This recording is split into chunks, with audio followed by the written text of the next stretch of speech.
Dear audience, welcome to the roundtable on the just transition in Europe and beyond, the role of EU policies.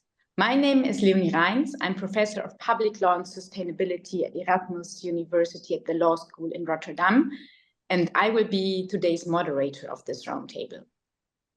Before introducing our esteemed experts, I will briefly introduce the topic and some housekeeping rules. Those of you who have been following the COP29 in Baku will know that there has not been a lot of progress related to the Just Transition work program that has already been agreed on 2 years ago during COP27.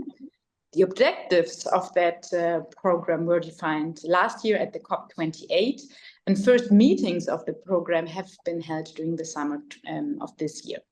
However, last week, during the first week of the COP, parties could not even agree to capture and sign off on the discussions that had been held during the first week of the COP. There were disagreement on a lot of issues, but mostly relating to the country's right to determine their just transition pathways in line with their capabilities on a national level.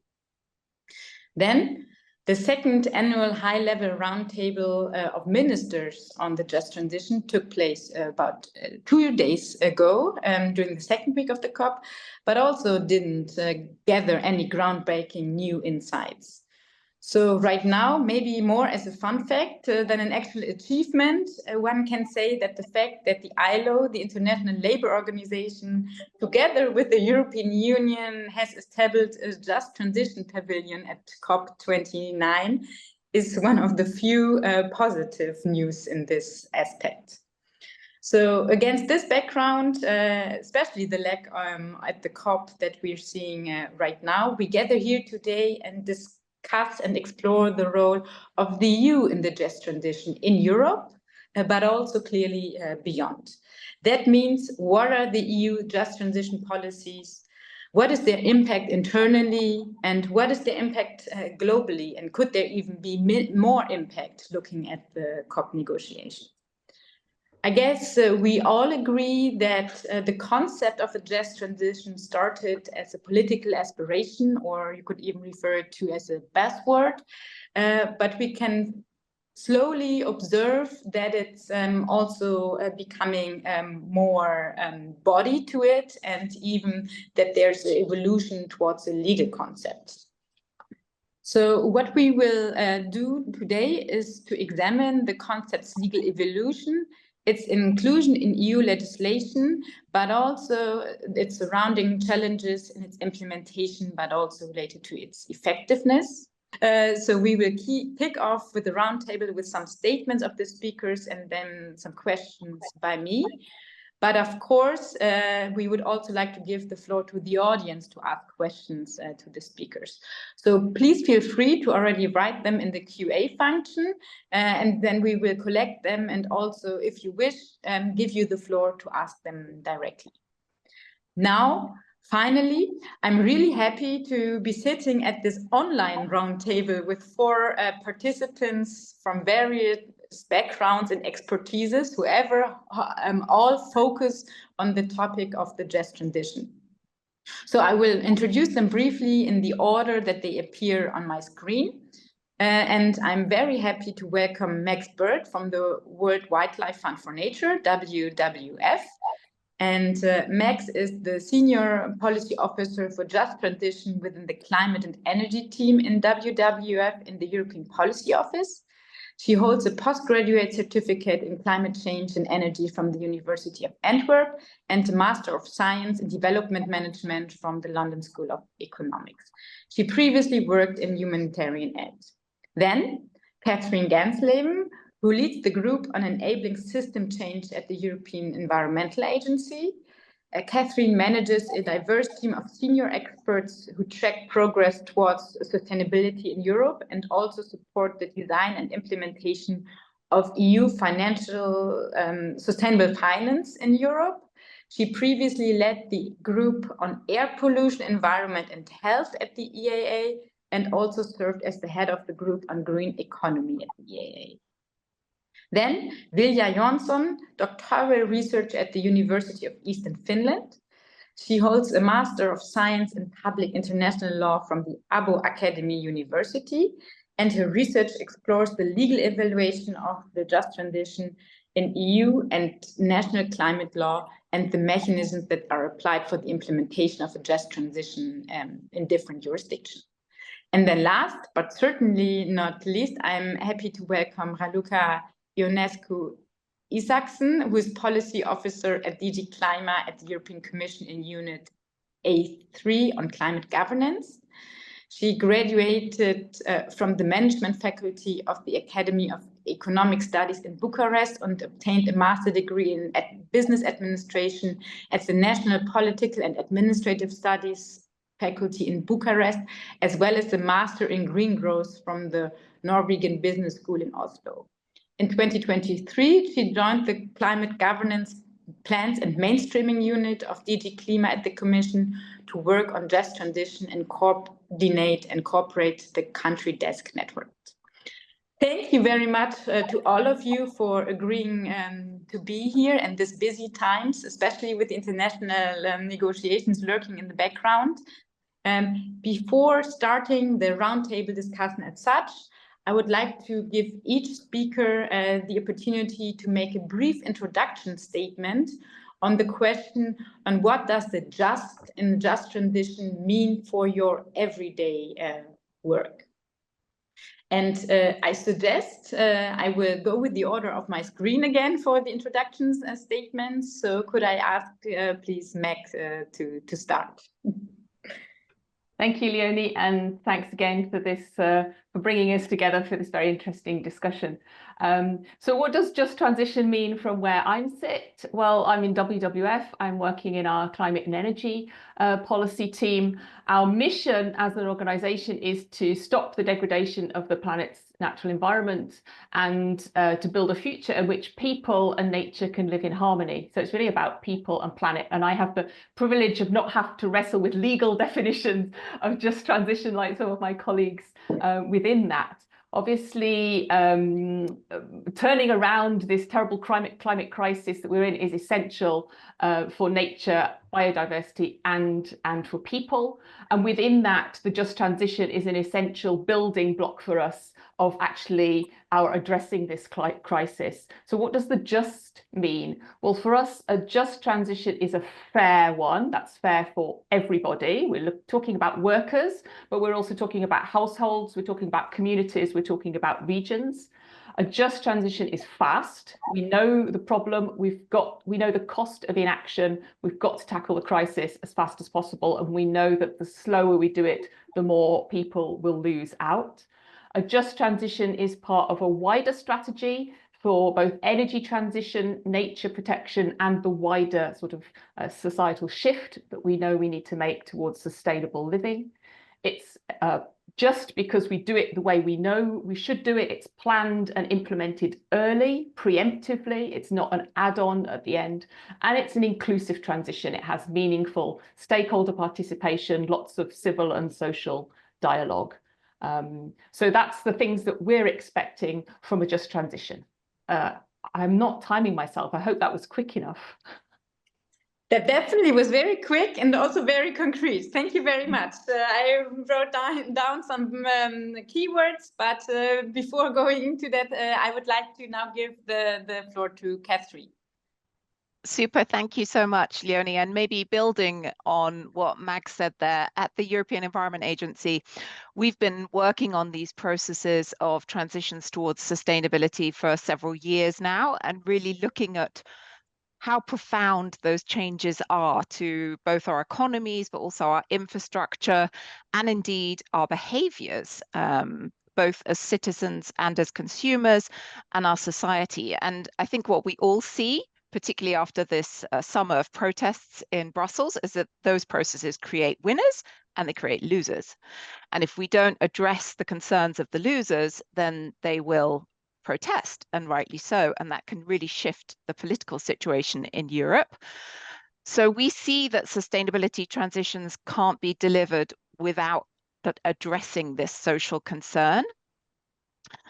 And we see different dimensions. So we see the need to address, for example, inequity in the distribution of environment and climate impacts across society.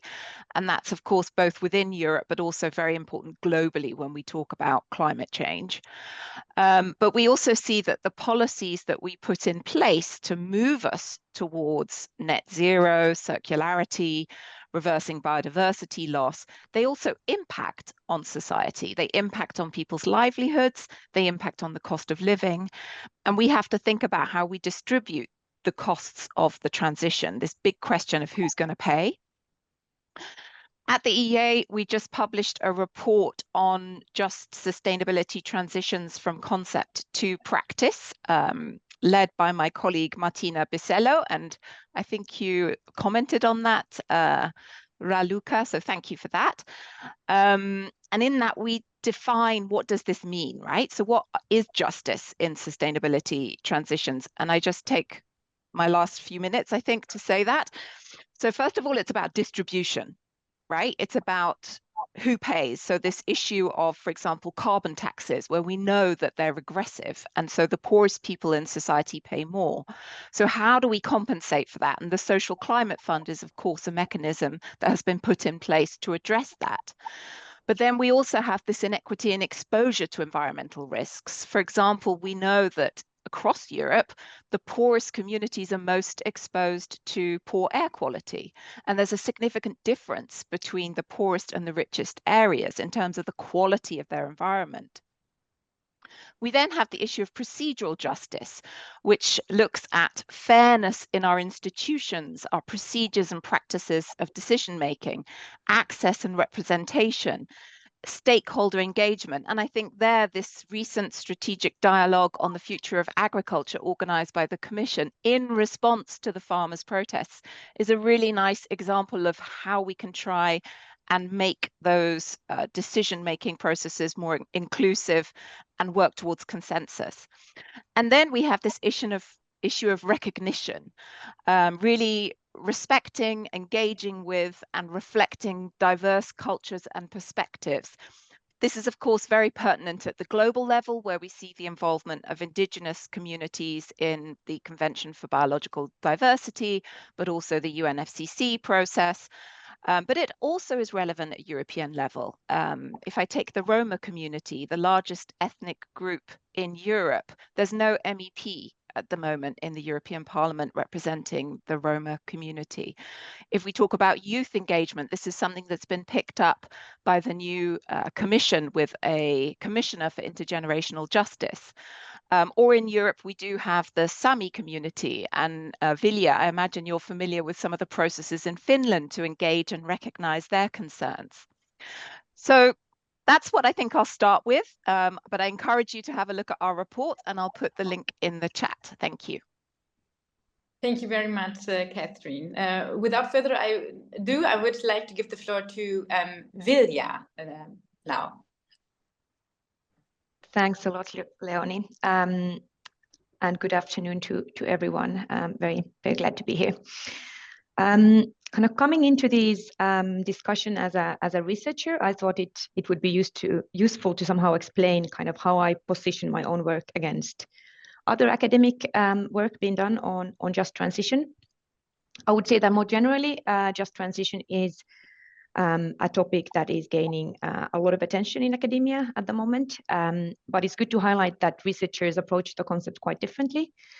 There's a big branch of literature kind of approaching the concept from a quite theoretical perspective, kind of going, for example, into these different elements of justice that are required for a just transition that Catherine mentioned. Then there's a branch of literature that's more policy oriented, studying kind of practical processes of transitions and just transitions in different contexts. But my own perspective is that I'm studying just transition from a legal perspective, and specifically as a legal concept. And by this I mean that my work focuses on how the concept of a just transition is actually used within legislation specifically. And this kind of relates to the development that we've seen in climate law in the last decade or so, especially after the adoption of the Paris Agreement, where references to a just transition or fair transition are increasingly popping up also in climate law documents internationally, for example, in the Paris Agreement, and then the COP decisions. Leonie mentioned the kind of just transition work program and the developments in relation to that. But also we're seeing a lot of legal development at EU level and also nationally, for example, in climate laws, mostly in Europe, but also beyond Europe. And what specifically interests me in my own research is to kind of look at what type of meaning this word actually is given in different legal contexts. Also, how is this understanding of what a just transition means and requires evolving? For example, how does the concept and the understanding of the concept vary between different levels? Do we have the same understanding of just transition in international climate debates or in EU? But in addition to kind of this research on the concept as such, I'm also focusing very much on what this kind of specific legal obligations are that are attached to the concept's implementation. So kind of going from what you, Leonie, you were talking about, kind of this kind of aspirational goal of a just transition and the buzzword, to looking at kind of the different elements through which just transition is translated to more kind of legally enforceable obligations as well. But yeah, this is kind of the perspective that I take in this conversation today. Very much looking forward to the discussions. Thanks. Thank you very much, Vilja, for your opening statement. And then Raluca, the floor is yours for your opening statement. Thank you, Leonie, and good afternoon, everybody. Thank you for inviting me to be part of this very interesting panel with so mixed views on just transition. And this shows clearly that just transition is a multidisciplinary, a multifaceted topic. When we speak about just transition, we speak about policy and measures which aim to balance the uneven distribution of costs and benefits of the climate transition. While the transition is expected to contribute to increase the social welfare and has a certain benefit from the macroeconomic point of view, its effect, its impact are different based on which actors, industry, regions, and member states are regarded. There are winners and losers, and I think also Catherine was mentioning this in her opening statement. However, EU common goal is clear: achieving a transition to a sustainable and climate neutral economy that leaves no person and no region behind. This is a Green Deal vision. How we look here in DG Clima, in the Director General in charge of climate action to this important topic, we have different work strands working with several other Commission Directorate Generals. I will just mention a few because I don't want to prejudge the further discussion. But I think it's worth to mention that we work on a strategic and planning strand. And here I will point out the national energy and climate plans.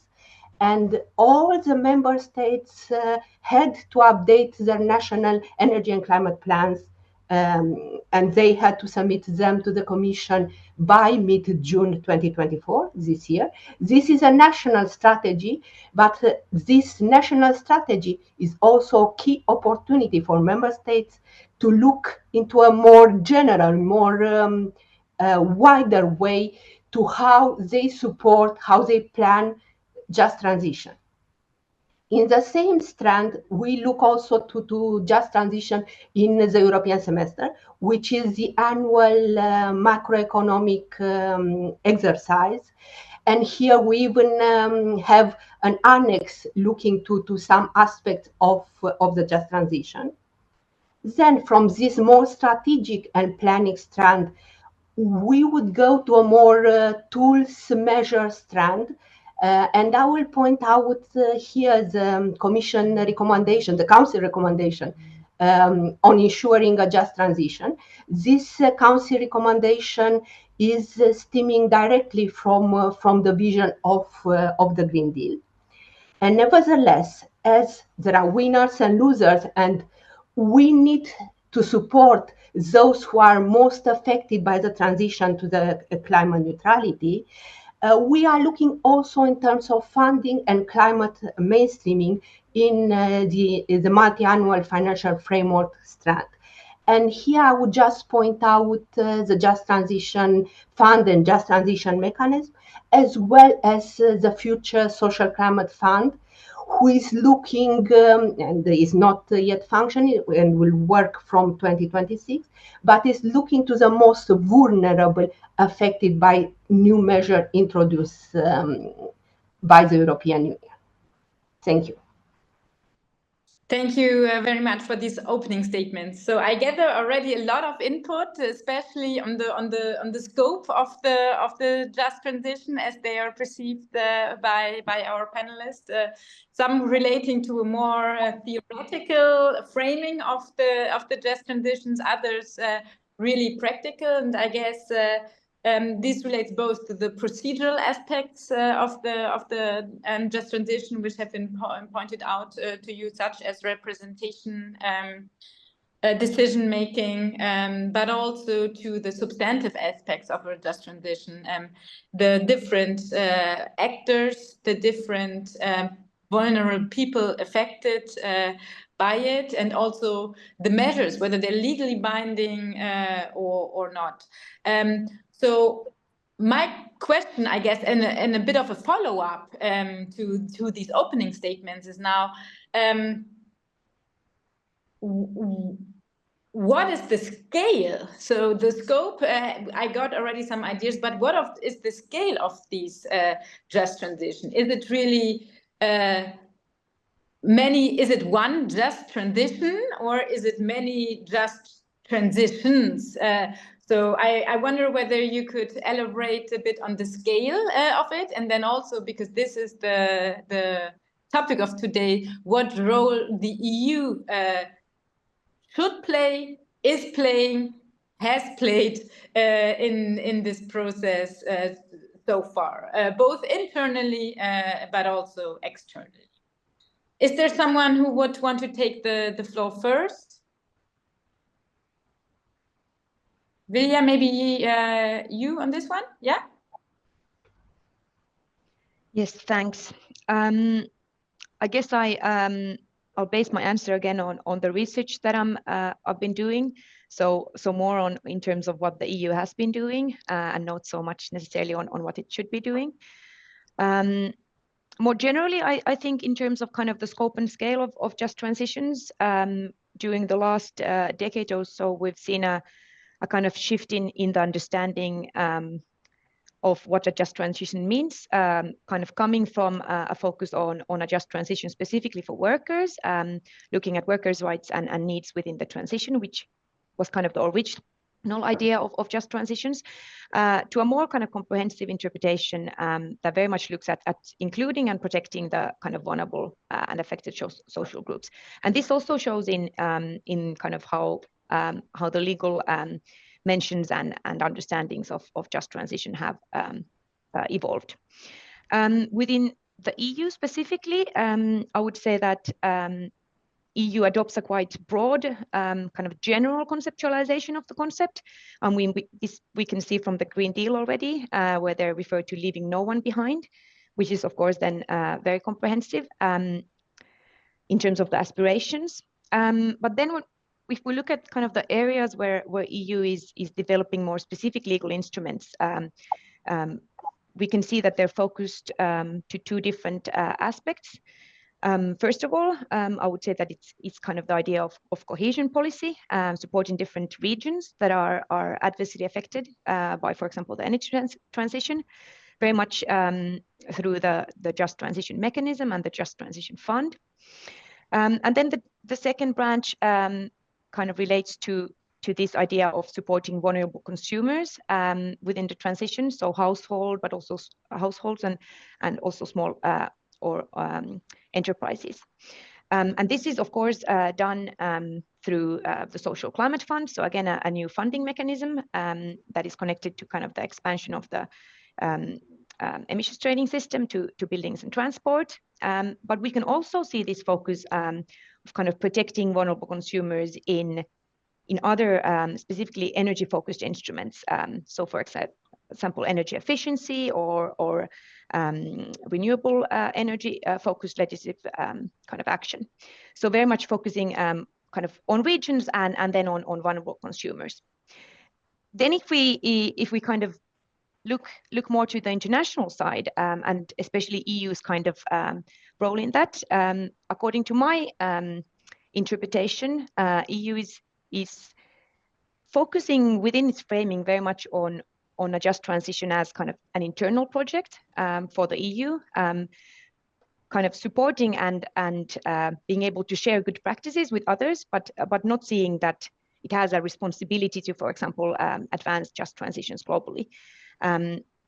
However, if we, for example, look at some of the requirements stemming from the Paris Agreement, EU should also minimize its adverse effects of its own climate policies, and that adverse effects that those policies might have on, for example, socioeconomic circumstances in other countries. So there is this kind of international dimension also to these kind of just transition policies. But I would say that is not necessarily the one that EU is focusing on a lot at the moment. Yeah, thanks. Thank you, Vilja, for kicking off on these questions. Max, WWF has so far we have been focusing on the human perspective to the just transition a lot. But since you're working for WWF, so I was wondering whether you could add on this question on the scope and scale from also a more nature-based or perspective or non-human perspective. Yeah, certainly. I mean, it's certainly our starting point. And I mean, as I mentioned in my intro, I mean, fighting the climate crisis, including rapid energy transition and other elements of the transition, I mean, it's a basic no-brainer that we need to get done as effectively as possible for our environment as well as for the human population of this beautiful world. And it's one thing, and so a lot of our work on just transition follows the pathway that's already sort of been outlined here by several colleagues already, in the sense that we got very much involved in looking at coal phase out and exit from fossil fuels and how that can be accelerated, and the people element of that and the impact on particular regions and so on, as well as the environmental changes needed and the rehabilitation of coal sites and things like that. And so we have a natural interest in the just transition mechanism, and there we find, for example, a nice potential for knitting together environmental and social and economic objectives. And one phrase that hasn't been put forward so far in all our definitions around just transition is the sort of place-based approach and the very local perspective of a just transition. And that's quite an important element for us in terms of what we see of effectiveness in transition, is how we create policies which enable a very tailored, place-based, specific approach that take into account the environmental context, but also the human context, the economic resources, the potential of a particular area, and put those all together in transition. And a lot of my work is not just around the just transition mechanism, or now also looking at the social climate fund and how that looks at the wider social transition implications, but just this conceptual idea that we need to have a more integrated approach to social and economic and environmental policy. And that's actually quite challenging sometimes in Europe because of the vastness of the legislation, the different institutions, the different competencies, the different levels, and how we bring that together intelligently and effectively is quite a challenge. But I see just transition as a meeting place for that. And also, especially when you look at it from a local perspective, many things fit together in a more natural way than they do from our Brussels bubble. So at the moment, for example, there's a lot of discussion in the climate world around adaptation, mitigation, how we manage to do both, how we now accelerate our adaptation without compromising on mitigation. And if you look at that from a local perspective or from a household perspective, actually much of what you need to do in terms of having a more energy efficient, climate proof house, having access to better information, clean energy, things like that, a lot of it you don't divide into adaptation or mitigation. It's about justice and who actually has access to that protection and that information and those solutions. So Just Transition is a sort of meeting place as well for an intelligent blend of very people-focused environment, social and economic policies. I hope that's not too conceptual, and it doesn't mean it's easy, but I think it's helpful. It's definitely not easy. It's one of the biggest challenges, and it was very helpful. Thank you very much. Catherine, I think you wanted to unmute yourself. Is that correct or not? No? I mean, maybe just to really complement what both Mags and Vilja said, because it's really one of the conclusions that we came to in the report that we did as well, that there has to be this local context when considering just transitions policies that work, because it's all about the social fabric at that level that needs to be considered and built in. And it's this marrying of the European level priorities to the local context and their translation within that context. So it really resonated with me what Mads was saying. Thank you.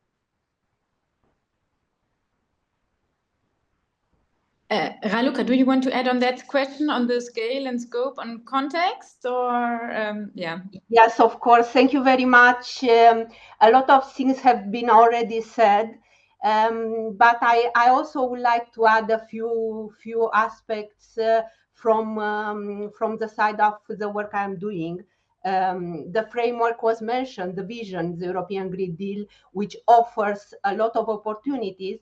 But on the other side, the transition to climate neutrality entails challenges. To whom? To people, to certain category of people, to certain businesses, and to certain regions.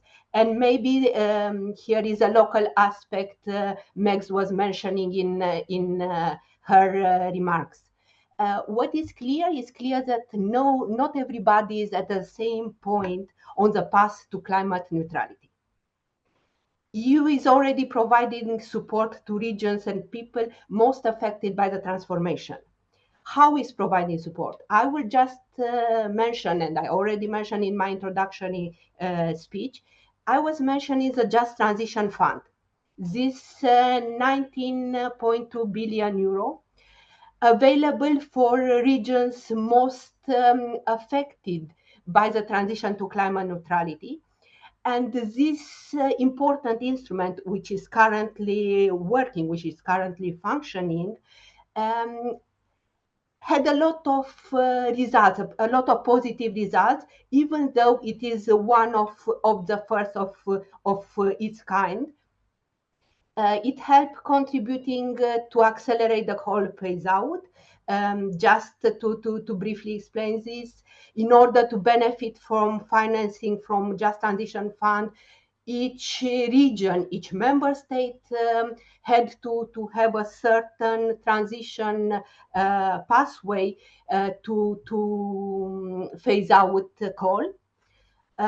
Also, it started a discussion on just transition, not only on coal regions, but also in the regions which have a certain carbon intensive characteristics.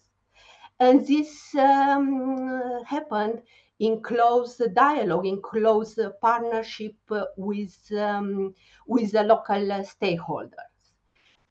This was on what right now is functioning in terms of financing. What will function in the future? It is the Social Climate Fund. We will have the new emission trading system, or ETS2, which is affected a certain category of people, certain category of vulnerable groups, like vulnerable households, transport users, micro enterprises. And this fund slowly from 2026 will support these categories of population. So it's clear that we don't start at zero with just transition. We have these important financing streams. We have the Council recommendation on ensure the fair transition to climate neutrality. I was briefly mentioning it in my opening remarks. But what it is very important to point out, early this year, more exactly in February, we published a communication which set an intermediate target for 2040.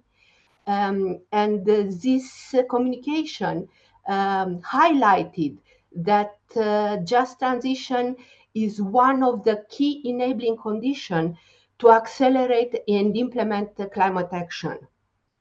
The transition towards 2040 and towards 2050 goals will have direct impact on those with lower and lower middle incomes, whose expenditure shares for energy and transport are expected to rise until 2040. So that's why the focus on EU citizens is becoming more and more important in all these communications. Thank you. Thank you very much, Raluca, and everyone for your insights into the scalability and the scope of the just transition so far. I hear from all of you different aspects, but also common aspects, in the sense that especially apparently also the local level is an important factor in this, which makes it maybe particular complex to implement the challenges, especially coming from a more European level. So I guess that brings me to my next question. I would like to focus a bit on the implementation challenges, and what are, from your area of work, from your main expertise, the main obstacles in implementing the just transition policies at the regional, local level, but also at the European or pan-European level?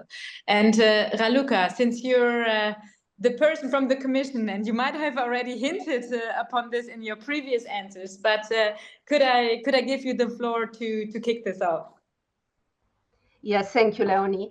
Indeed, I was focusing in the previous reply more on what we achieved. As I was mentioning, it was this speeding up of the coal phase out based on coal phase out timelines.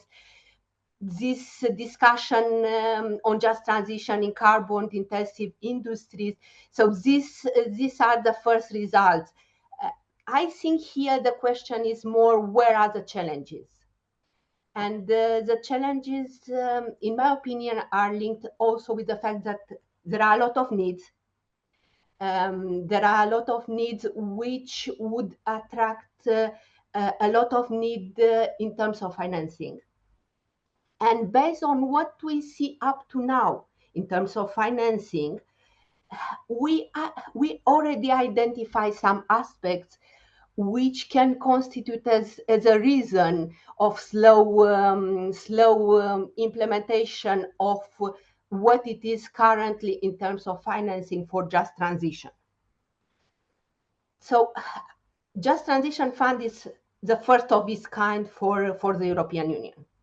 And linked with this, it is the inherent issue of a new element, a new fund launched, and it is a learning curve how to work with this kind of financing. Then, in many member states, the Just Transition Fund is allocated to those regions who are already rather weak in terms of administrative capacity. So they need more support in order to launch the whole mechanism to put in place the just transition. Then new authorities, new implementation bodies should be put into practice. So this adds another complexity to the whole setting. And just to point another element, the scope of support. There are new elements, and for those new elements, both the national authorities, but also the final beneficiaries, the citizens, the small and medium-sized enterprises, the regions, need to learn how to better deal with it. And I just point to, for instance, the investment in large enterprises or investment in decarbonization of ETS installations. Thank you very much, Raluca. Is there one of the other speakers who would want to add from this, from their perspective? Yeah, Catherine. Thank you, Leonie. And yeah, to complement Raliska's point around particularly finance, I think one of the things that we observe is that there's this real tension between the time taken to secure justice, both procedurally and also in terms of distribution on the ground, and the urgency of the need for change, right? So we know that we're heading towards between 2 and 3 degrees climate change, temperature change, and we know that there's an urgent need to address biodiversity loss. And so we really need to move fast. But these collective decision-making processes that can make the outcomes fairer really take time. And there's also somehow an inherent assumption that dialogue will resolve some of those tensions. And in fact, the conflicts remain in many places. So there's really a need for policymakers to take tough decisions and to make trade-offs between priorities. And, you know, now we see this emergence of quite economic priorities in the policy space in Brussels, particularly around competition and security. And there's, you know, some concern that the social aspects will be lost in the context of that dialogue. Maybe we pick that up later. I also think, you know, democracy can reveal opposition, as we saw with the farmers' protests. And there's also so much misinformation in our current democratic systems that undermines democracy and decision-making. And I think these can create problems, right? Like if we take the example of the farmers were protesting against costs of environmental legislation and also particularly the loss of subsidies for fuels that they use on their farms. But, you know, there's a broader question there. Why are farmers living on the edge? Why are their livelihoods unsustainable in the context of a food system where people who are distributing food are making enormous profits, higher than ever before? So there's an injustice within the system that we need to address, that's deep within the system. And then there's this exploitation of some of the frustrations that emerge for political gain. So I think these are really tricky. And they play out, you know, we saw the response in Spain to the floods in Valencia with a lot of blame gaming at the regional and national government level, which may be justified. The loss of life was appalling. But where's the blaming of the fossil fuel industry, right, who sit behind the greenhouse gas emissions? You know, so I think there's this need for information and for reliable, fact-based information. And maybe if I may, just one last point. I think when we see transitions, there's 2 dimensions, right? There's the phase out of the old industry, the fossil fuel-based industry, the unsustainable industry, be it in agriculture or in industry or in the energy sector. And then we have the phase in of the alternative, and we need to ensure justice in both of those processes, right? So we need to ensure that people who are losing jobs, livelihoods, are being compensated, are getting new opportunities, and then we need to see that those new opportunities, the green jobs, are being, that there's equal opportunity, that they're not necessarily just benefiting the elite, and that we don't recreate some of the injustices in our new systems that we saw in the old.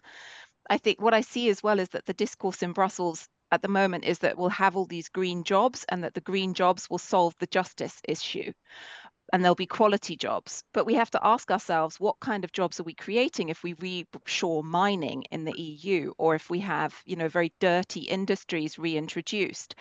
And also in terms of geography, are we losing jobs in one country or region and then creating jobs in another region?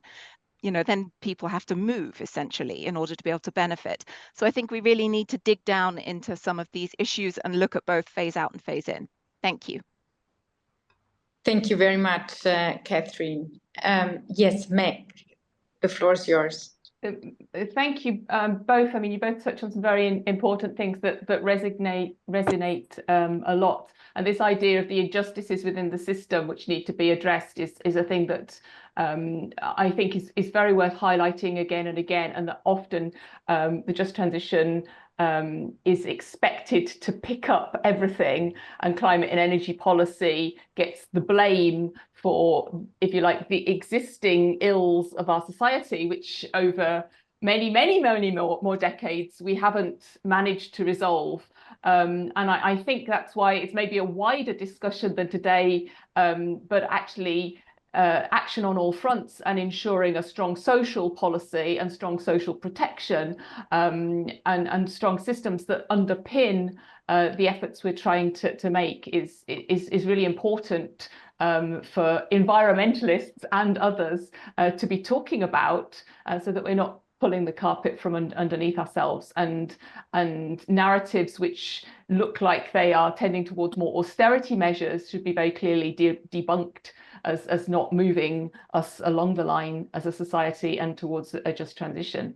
I think in terms of the challenges of implementation, Raluca highlighted quite a lot of the things we've seen, and we share some of those perspectives on the Just Transition Mechanism, the Just Transition Fund, the difficulty of setting up management structures, and even having a wide civil dialogue in some regions which may not have much culture of non-governmental activity, or are disadvantaged and are low on human capital as well. So in a way, we're trying to build a sort of ambitious, very holistic just transition within an EU funding cycle, which is already quite a pressurized time frame, when actually we look at other decarbonisation processes and we know that they take decades. They don't just fit nicely within one MFF. We're trying to do all this in a way almost against the odds, but we're trying to do it around a plan. The importance of a plan, having a longer term perspective, is something I really want to highlight, because it comes in at all levels. It comes in at the regional level, it comes in at the local level. What are we trying to change? What do we want to achieve? What does it require? Who are the stakeholders? How do we know when we're getting there? But it also comes in at the NECPs level that Raluca was talking about earlier, and trying to fit these plans together is very important. We saw in the NECPs that there wasn't as much connectivity as we think is needed with the just transition processes going on at regional levels. And we need these plans to be leading us forward. The idea of requiring member states to make a plan, or a region to make a plan, isn't just to tick a box and to get some funding. I mean, the NECPs, you don't get funding at the bottom of it, basically. Maybe that's why a lot of them were late. But they're meant to provide a framework for us all to work in. And now we do hear, that, again, it's been noted, whether we like it or not, an increasing emphasis on autonomy, competitiveness, investment. Well, the NECPs are meant to be investment plans. We need solid NECPs that lead us into the future, that show how the different funding streams can be mobilized and what changes need to be made where. We need a long, Catherine very clearly emphasized the urgency of the situation and this tension that we're trying to hold together. But if we're really trying to mobilize the funding that we needed and help people find their pathway along, which we know doesn't happen overnight, we need a predictable framework. So we need the NECPs to be strengthened, a bit more teeth. We also need the longer term strategies to be kicking in and having a little bit more weight. We have long-term strategies which, half of them, the Commission said, didn't have the required social economic impact assessment. Well, where does that take us in terms of predictability, in terms of assessing what needs to be done to make the shift for everyone? And I feel I'm wandering from the question a little, but maybe just while I'm on that element, this idea of having to act because of social acceptance, I also would like to sort of complement that and fill that out a bit. We're not just trying to create social acceptance through just transition policies.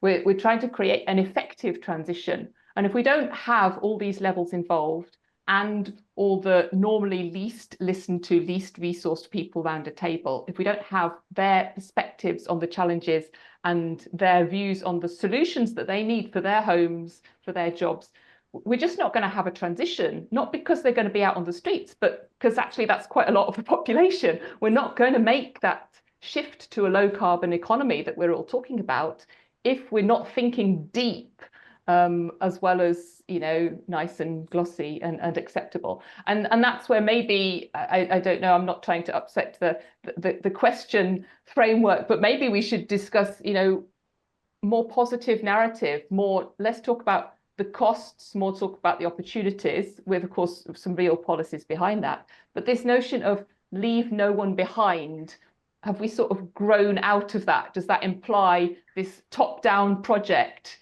and then we're somehow sort of compensating and mopping people up, not leaving them behind? Can we find something which now speaks to the years ahead, which is more about moving to that sustainable future, the future that we want for our kids, and doing it from all levels, not just, you know, not leaving anyone behind us?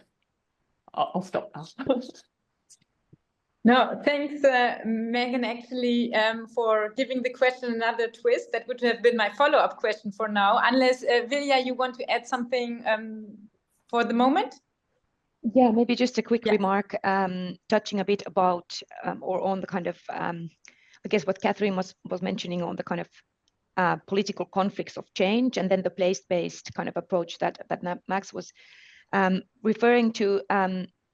And then taking this in combination with kind of the kind of maybe the want and the wish of many stakeholders that EU would also kind of develop a stronger framework for advancing just transition. And this touches upon something that you, Leonie, mentioned earlier, in terms of also kind of a bit the kind of on the question of the competencies of the EU, and also kind of on the question of where do these different difficult political decisions have to be made, and kind of I think it's a key question for the coming Commission as well, in terms of kind of where does EU see its role in terms of just transition policies, and what is then kind of the responsibility of member states, local and regional authorities, and kind of somehow drawing a bit of a clearer picture as well on who's actually going to be doing what in terms of the just transition. Because I think now many stakeholders are pointing a bit, and many actors are pointing, oh, the EU should be doing more, and the EU thinks the member states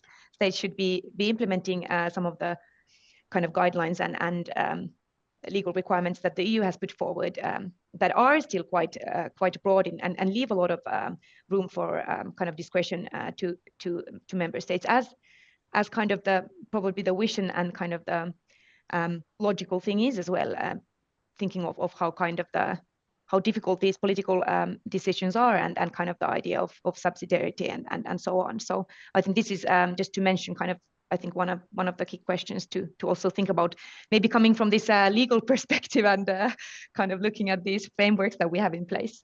Yeah, thanks, Vilja. And let's park that thought for now. What can be done in the future, or should be done in the future? I'd like to get back to something that Max brought up first, namely the other side. We have been focusing on the challenges, but my question is, how can we actually assess or measure, if that is now a very metric word, but I work a lot with hard science, who are all about measuring the success of the just transition. So what are your thoughts on this? When is a transition a success? Obviously, if we don't have problems anymore, but maybe on the long run there, what are the interim stages of success? When can we actually talk about the success? Shall I start? I mean, maybe it's easiest to contemplate within a regional perspective. And again, my thoughts are drawn back to the just transition mechanism, and because it's quite a concrete sort of thing. And the just transition mechanism, every region that is receiving funding through the Just Transition Fund has a territorial just transition plan. Again, back to the importance of planning, having a clear vision of where we're going, that knits together different strands of social development, of environmental care, of economic regeneration, if you like. So each of these plans has a whole list of indicators. There's some common indicators so that we can add them up and see how many jobs were created or how many households benefited from social investments and so on and so on. And that's great.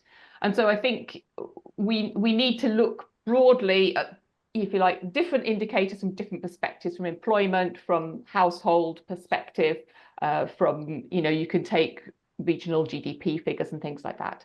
But then we need to go beyond that, and we need to look again from the person perspective. And I think it was Kata mentioned earlier, this issue of if we don't get it right or something, that people just won't be able to stay in this place. They have to move for their jobs or something. So a success indicator can be, are people staying? Are they going? You know, is the region drawing new people in, offering new opportunities? Are people not able to find the education, the opportunities, the services for their family and their kids that they want, and therefore they feel obliged to move regardless of their affinity to that particular space? So is it livable, and which aspects of that are super important? The economic indicators are, we could always find numbers, but the future has to be less about GDPs and things and more about, is it livable? And then I think we can also go beyond indicators, and we can look at spillover effects. You know, did that plan, those activities, those investments, did it have other effects? Did it have effects on neighbouring regions? Because, you know, there can be this sort of catalyst feel. How far down did it get? So I think we really need to look at this justice element in, again, from different perspectives. Who actually got the funding from the Just Transition Fund? Was it the big companies? Could they have got it from somewhere else? Is it the smaller companies that don't typically have access to this type of funds and need that extra help in? So those are some ideas about how we might be looking at success from that perspective. Thank you very much. Yeah, Catherine. Yeah, thanks. Maybe I can compliment, and I really agree with everything Max just pointed out there in the context of the territorial just transition plans. I think we can also look at it according to these different dimensions of justice, right? So if we're looking at the procedural justice, you know, what are the rates of public participation in policy dialogues? What are the rates of engagement? And then following decisions, what is the social acceptability of new policies and measures? The points all about employment and reskilling, I think, are really valid. And then from a more environmental perspective, in terms of the distribution of environmental risks, and linking a bit to some of Vilja's points around the legal dimension, you know, what about compensation for environmental damage and harm to health? We have these cases in Europe now of PFAS exposure around industrial plants emitting PFAS, and particularly, you're probably familiar with the 3M case in Antwerp. You know, are people being compensated? How much are they being compensated? You know, if you look at the cost of harm and then the cost that 3M is paying, I think it's close to 700 million. You know, are those costs in line? We have the polluter pays principle in European law. And then looking forward, I think what's super interesting is keeping an eye on some of these court cases that are playing out, where particularly NGOs, but also citizens, are taking fossil fuel companies to court and questioning their plans in terms of what they're looking to do going forward in terms of the investment rates for renewables versus fossil fuels, but also this issue of legal responsibility for climate change. I think, you know, in 15 years' time, the fossil fuel industry is going to look a bit more like the tobacco industry, right? And the process through which we get there, I think, is going to be really interesting, and probably something that Vilja is going to be looking at, right? This responsibility for legal damage in the past, this legal responsibility for damage. I think that's really interesting. Thank you. Thank you very much. Before giving the word also to the audience, I would like to zoom a bit outside of the EU again, especially what's happening in Baku at the moment. So I was wondering whether you could give some insights on, from what your point of view, are the lessons learned of the EU experience with the just transition? So what are the does and don'ts, and how can that inform just transition processes in other regions of the world? And then I guess we already touched upon this to some extent, but what is the role of the EU here? Anyone who wants to start with the does and don'ts? Vilja? Yeah. Thanks. So first of all, I want to emphasize that EU is definitely not the only place where we're kind of thinking of the just transition question. So I think EU also can learn from other regions. I think that's always good to mention. But when it comes to what EU, I think is kind of where EU is a good example. I think is kind of within the broader climate kind of governance framework that is put forward. And this refers to what Max was talking a lot about in terms of the planning, long-term planning, and then also medium and short-term planning, and also kind of trying to link just transition elements to those plans. And Raluca was also mentioning about this kind of idea of using these existing planning frameworks to also include kind of the just transition elements. And I think this is kind of very relevant for the conversations also happening under the Just Transition work program about how to kind of link these social or just transition elements to the NDC kind of processes at international level. And here I think probably EU has some good examples or suggestions to also offer to other. Thank you very much, Vilja. Raluca, what does the Commission, I mean, you're never talking on behalf of the Commission in these webinars, but what do you think about this? I think Vilja already pointed out what we can do as the European Commission. We have some best practices of some good examples. And maybe these good examples in terms of strategy, in terms of planning, can be shared also with the rest of the world. This would be one direction where we already started to work. There are these so-called just transition partnerships where we have a more detailed dialogue with certain countries from the world. We can, and this can be a two-way action. To share experience, but also to learn from their experience. I just want to point out that, for instance, a few months ago, I participated in a very interesting meeting together with Indonesia.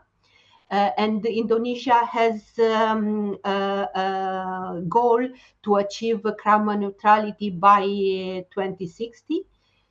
It has a lot of regions and a lot of challenges, which some of them are common with the European Union regions' challenges, but some additional ones. So this two-way element of sharing and learning. And maybe one other thing, maybe learning from the experience of the first financing instrument, the Just Transition Fund. This shows that the needs for financing are big, and worldwide are as big or even bigger in terms of scale and percentage as the one. So this is also something where it can work a little bit more. Thank you very much, Raluca. Catherine. Yeah, thanks. Maybe just to complement that, which was kind of around like lessons learned and European ways of doing things that the world can benefit from, because I think there's also another direction, which is we have to think about the impact of EU policies abroad. So, for example, we have this carbon border adjustment mechanism, which is foreseen to come into play, which, you know, I strongly support the principle and the objective of preventing carbon leakage.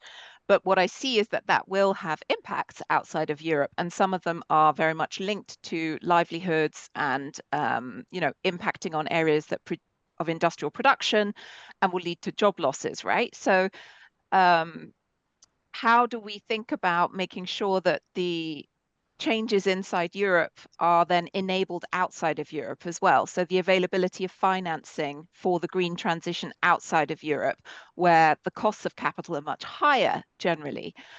So both public and private financing, and enabling that outside of Europe so that the transition can happen. There's also, I think, in the context of the new priorities around competitiveness and strategic autonomy, some really tricky things, right? We've got the clean industrial deal anticipated, and this focus on sourcing critical raw materials in Europe, and that will have impacts on industries outside Europe. And I think we need to think about the kinds of countries that will lose jobs. You know, so for example, in the textile sector, many of our textiles are produced in Bangladesh, which is a deeply poor country. And of course, those jobs in Bangladesh are not necessarily ideal, and the conditions are poor. But, you know, if people then lose employment, what are the consequences? So I think there is this broader question of the impact of decisions taken in Europe and how they impact abroad that we need to think about. Thank you. Thank you very much, Catherine. Before giving the floor now to the audience, I see that there are already quite some questions in the chat. I would like to offer you to provide a quick closing statement, at least on this part of the discussion, and namely, let's have a look into the future. So coming back to what Vilja already pointed on, I hope that there are some members of the new Commission maybe listening in. So what would be your suggestions and recommendation to shape the future direction of just transition policies in the EU? And then I guess related to that, what are your expectations from the new Commission? Max, would you like to start off on that? Oh, you might regret that. I have a massive list. It's a bit like a sort of Santa list for Christmas here. Suggestions and recommendations. Just transition, put it first, not last. Use it as a driver. See investment in human capital and in local development and in household well-being. See that as something which drives the sort of economic changes and the future scenario that you're looking for, rather than something that has to happen as a sort of afterthought or compensation measure. Don't even think of just transition as an enabling condition. Think of it as an investment, something that leads us forward. Otherwise, we're not going to give it the weight that it needs, and we won't have a people-centered transition, and we won't get there. So that would be a sort of a strong reframing, change the mindset sort of recommendation. And whether that goes with finding a new narrative or not, then I'll leave that to people who are better gifted at sound bites than me. I would say don't be afraid of continuity. We need continuity. We need long-term planning. We need predictability, but we also need continuity. I'm thinking of things like the Just Transition Fund as we start to think about new MFF. We know transition takes time. We can see the challenges that are involved in regional development. We've talked about this quite a lot in this webinar. But we don't move forward by constantly changing direction either. And where we've made investments in setting up structures and having that very important multi-stakeholder dialogue, and where we've got a plan and a vision for the future, it's a shame then if funding streams are chopped or changed, and we don't capitalize on that and carry on enabling those transitions. We've also seen that it's a big advantage, again, I'm drawing on the experience of the Just Transition Fund, really to work with the willing. So find the people that are ready for the change. There's some more regions that would be very happy to move forward with the Just Transition Fund that are now, you know, ready to make those plans and those targets. So do that. Expectations from the new Commission, excellent coordination. We can see that there are elements of just transition and social fairness in many Commissioner-designate mission letters and portfolios, but we need decisive leadership and action. So we don't want it just to sort of dissipate away. So excellent coordination is a high expectation. Investment, we've been told this is an age of investment, and the political guidelines had a very strong statement, which I haven't copied the exact quote, but it talked about a significant increase, a massive increase in funding for just transition.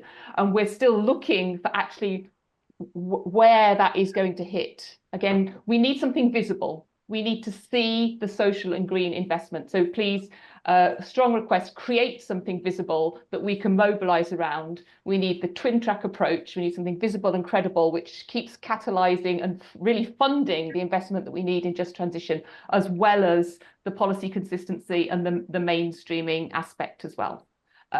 Stick with science.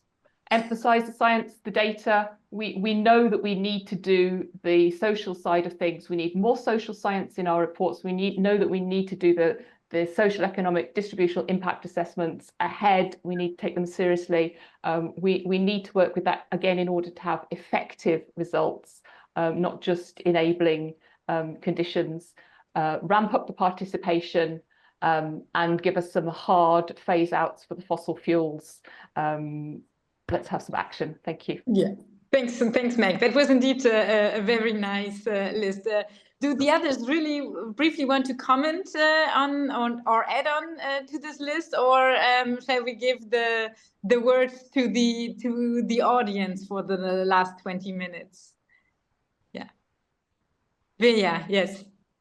Just maybe adding on and kind of that I would happily see that that the new Commission as well looks at the international dimension of just transition and kind of takes these take that seriously as well. And this, of course, links to what Catherine was saying about these kind of external dimensions of EU climate policy. And I think that's kind of important to keep in mind, and to not kind of only look at a just transition for the EU internally, but also looking at the international responsibilities and also obligations stemming from the Paris Agreement.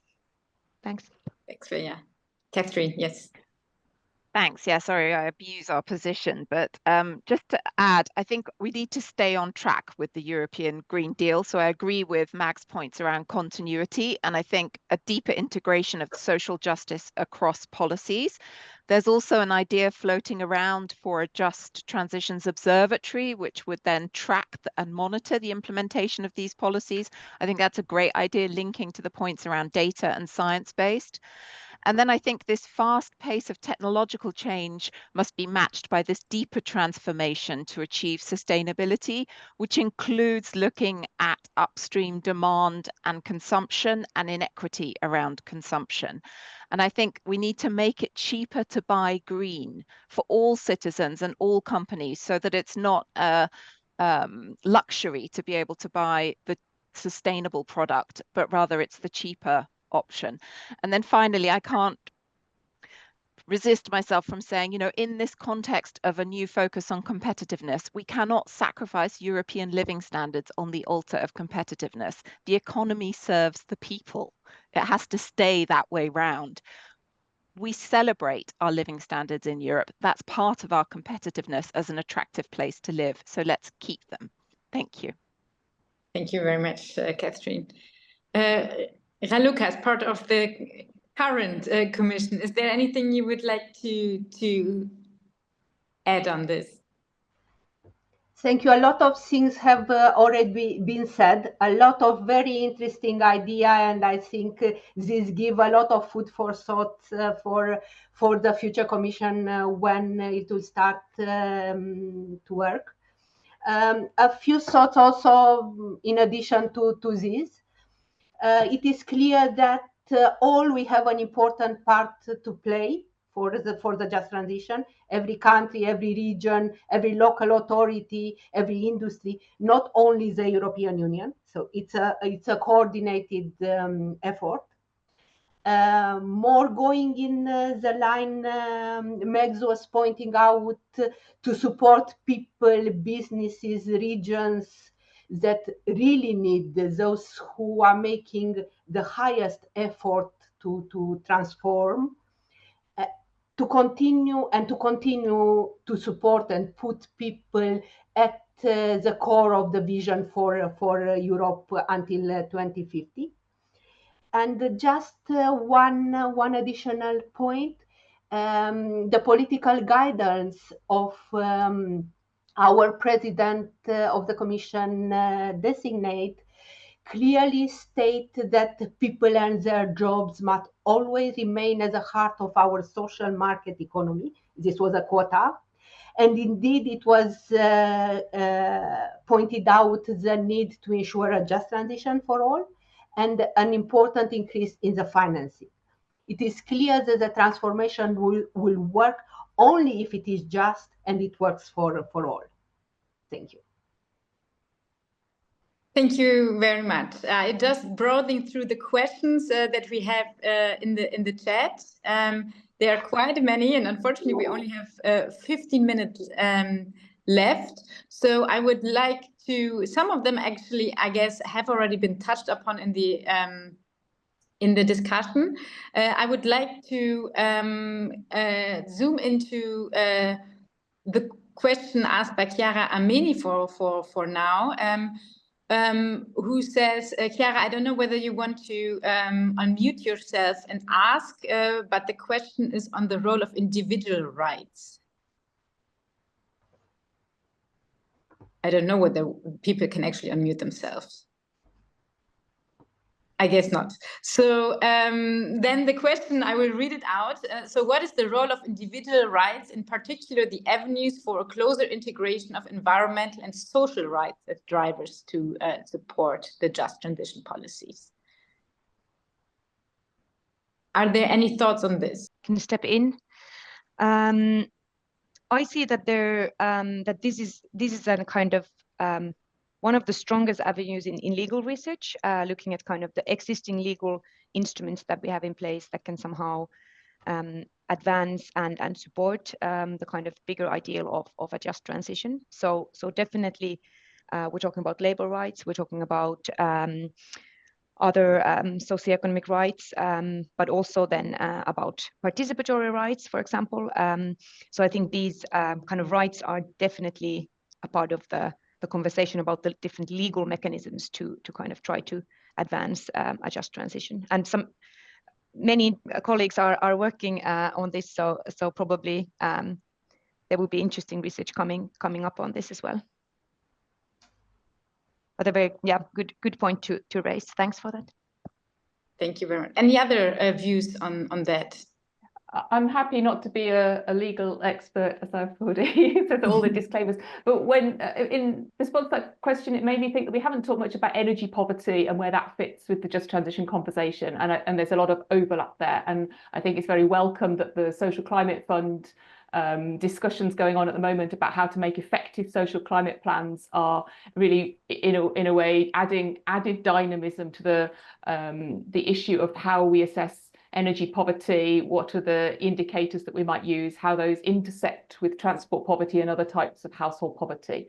And so when I heard the question, I thought of, the right to essential services, including to energy, which is very important. And I also think of the European Pillar of Social Rights. So we talked a little bit earlier about the need for a strong social policy to underpin everything in just transition throughout this shift. And the European Policy for Social Rights, Pillar of Social Rights, will have its action plan renewal next year. And we're very much hoping that action plan will be not just strong and social, but also green and transition sensitive, transition ready, if you like.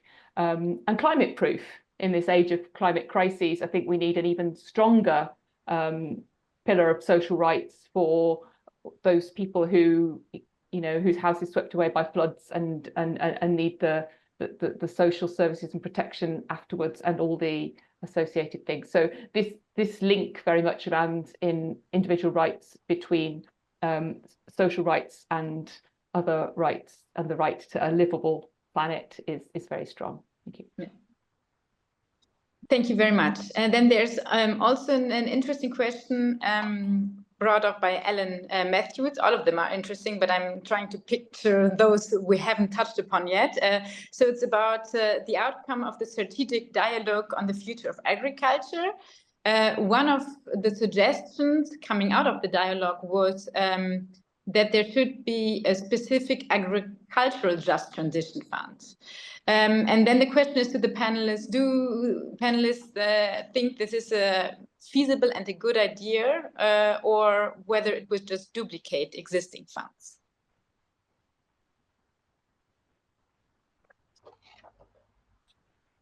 I can jump in if... Yes, please, please. Of course, it's a great idea. Farmers need transition. It's a very specific sector. Again, it needs to take some of the learnings from the existing Just Transition Fund. So it is a separate thing. It's not the same thing as the existing Just Transition Fund, which has another very specific purpose. I think we should be clear about that, because there's a lot of appetite for Just Transition. But I think it's a very specific thing. And I think, again, some of the learnings that we have in the Just Transition Fund to date around the importance of place-based approaches, the importance of dialogue, the importance of the fit into bigger systems, I think would be very useful if there were to be a sort of Just Transition Fund for farmers, or agricultural value chain people, or however it's framed. The other interesting thing that we haven't talked about, which is part of the Just Transition conversation, and I hope will be a rising star in the future, is the element of culture and heritage and identity. And I think that some of our regions who have made quite a sharp turn away from a fossil fuel centered economy, where, you know, being a miner is a very strong identity, breadwinner, food on the table, a lot of pride, a lot of history for your area, maybe some relatives who have died down the mine, things like that. How you mark that change to a new economy without devaluing the past, I think is very important from a human perspective. And when we're asking some farmers to make quite a radical shift in what they're farming, how they go about that, what their farm might look like, whether it's livestock or not, I think recognizing that there are very strong cultural and identity factors to that will be a very interesting part of the conversation as well. So yes, Just Transition for farmers. Another question of how much of the funding that takes up, given the size of the cap already. I would suggest that needs some very careful attention, because we would have hoped that the cap was also helping transition. So but the principle of giving us identified support to transition in other sectors via funding, but then also via exchange of knowledge and learning and experience, I think everybody can stand behind. Thank you. Thank you very much. And then there is one more interesting and very concrete question. So what additional EU initiatives regarding the just transition would be appropriate in the context of the proposed 90% by 2040 climate target? So what additional EU level initiatives? I guess that links a bit to our closing statement. What are the wishes? But are there concrete ideas for initiatives? Maybe can I mention something? Yes, yeah, please. So I mean, if we look at the key sectors that are driving greenhouse gas emissions, and we look at where change is taking place, right? So we're seeing a lot of change in the energy system. And as Max mentioned, there are actually a lot of initiatives just put forward by the Commission under the European Green Deal to address energy poverty. It's still a problem, but there's, I think, a lot going on, and we need to see what that yields. But I think the system that has made the least progress in terms of reducing its greenhouse gas emissions is the food system that we were just talking about, and agriculture in particular. And so, you know, linking to the previous point, I would also prefer that allocation of funds to farmers came under the cap, which takes 30% of the multi-annual financial framework, rather than our giving additional funds. There's already a lot of money flowing that way.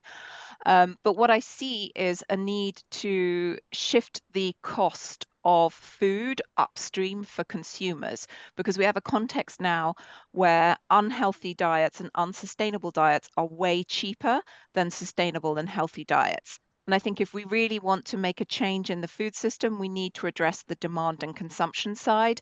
And a way of doing that is by putting subsidies on food that is healthy and sustainable, and making that the right choice for not just wealthy consumers, but all consumers. Thank you. Thank you very much. Yeah, Max, please. Yeah, I think additional initiatives, I mean, we need more of what we've got. So we need the continued Just Transition sort of funding line. Our social climate fund is not big enough, so we need somehow to ensure that complementary funding either goes through that fund or to similar measures to make sure that households who are then going to be hit by the increased carbon pricing are protected, supported, and helped to move forward. So there's some of that. I think we need to be very careful not to let the nature factor drop out of the equation.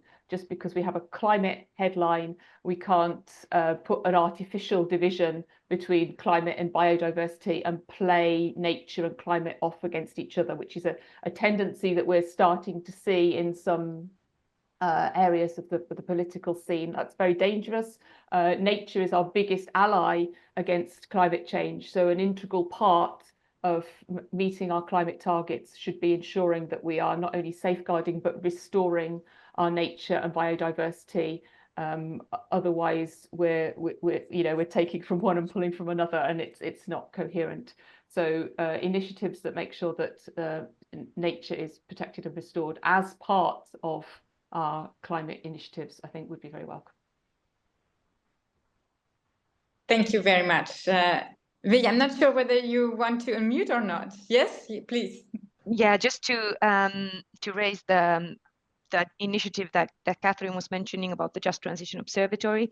I think here there's that could be an initiative that also strengthens the coherence and cooperation between the different strands of just transition work. And I think in terms of that initiative, it's good to also draw from the experience of that states have in putting up these kind of just transition bodies called Just Transition Commissions or expert bodies and so on. And there are probably some lessons to draw from those as well in potentially setting up some of these or an observatory at the EU level. Thank you very much. In the interest of time, we have officially 1 minute left in this roundtable discussion. I would like to thank you all for, and also to our audience for the interesting input, discussions, questions. I guess it shows that we have come a long way from the just transition being only a political aspiration and a buzzword.